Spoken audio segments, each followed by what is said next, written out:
কি দেখছি আমি, পুরো গ্রাম তো ধ্বংস হয়ে যাবে, তোরা কেউ বাঁচতে পারবি না।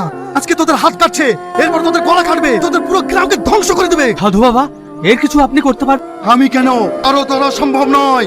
এই গ্রামে কাল ছায়া নেমে এসেছে, তোরা যদি বাঁচতে চাস এই গ্রাম থেকে পালিয়ে যা। সাধু বাবা, আমরা বাড়ি ঘর ছেড়ে কোথায় যাব?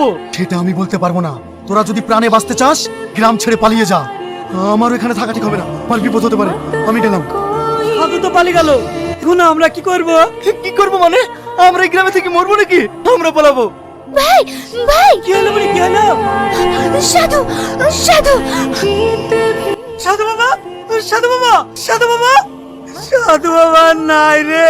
দেখলি তো, শুধু আমাদের জন্য আজ এই ভালো মানুষটা মরে গেল। তোরা দেখলে থাক, আজ জমি জায়গা সব বিক্রি করে এই গ্রাম ছেড়ে চলে যাবো। সবই ঠিক আছে ভাই, তো আমাদের এই জমি জায়গা এখন কে নেবে?